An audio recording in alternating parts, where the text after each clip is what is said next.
कौशल प्रदेश, जिसकी स्थापना वैवस्वत मनु ने की थी, पवित्र सरयू नदी के तट पर बसा हुआ था। इसकी राजधानी अयोध्या नगरी न सिर्फ सुंदर बल्कि अत्यंत समृद्ध और धर्ममयी मानी जाती थी। मनु के वंश में अनेक शूरवीर और यशस्वी राजा उत्पन्न हुए, जिनमें महाराज दशरथ भी एक थे।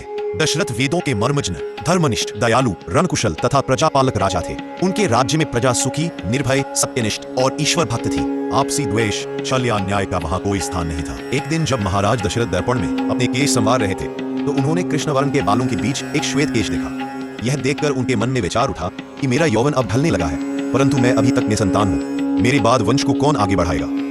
राज्य का उत्तराधिकारी कौन होगा? इन्हीं चिंताओं में डूबकर उन्होंने पुत्र प्राप्ति के लिए पुत्र यष्टि यज्ञ कराने का निश्चय किया। वे तुरंत अपने कुलगुरु महामुनि वशिष्ठ के पास पहुंचे और उनसे उचित मार्गदर्शन की प्रार्थना की। गुरु वशिष्ठ ने उनके विचारों को धर्म सम्मत और उचित बताते हुए कहा, राजन, पुत्र यष्टि यज्ञ अवश्य ही आपकी मनोकामना पूर्ण करेगा। आप शीघ्र ही अश्वमेध यज्ञ की भी तैयारी प्रारंभ करें और एक उत्तम श्यामकर्ण अश्व छोड़ने की व्यवस्था करें।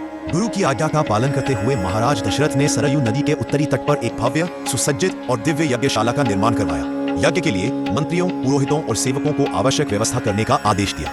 तत्पश्चात वे रणिवास पहुंचे और अपनी तीनों रानियों कौशल्या, कैकेयी और सुमित्रा को यह मंगल समाचार सुनाया। इसे सुनकर तीनों रानियां अत्यंत प्रसन्न हो उठीं और यज्ञ की सफलता तथा पुत्र प्राप्ति हेतु ईश्वर से प्रार्थना करने लगी।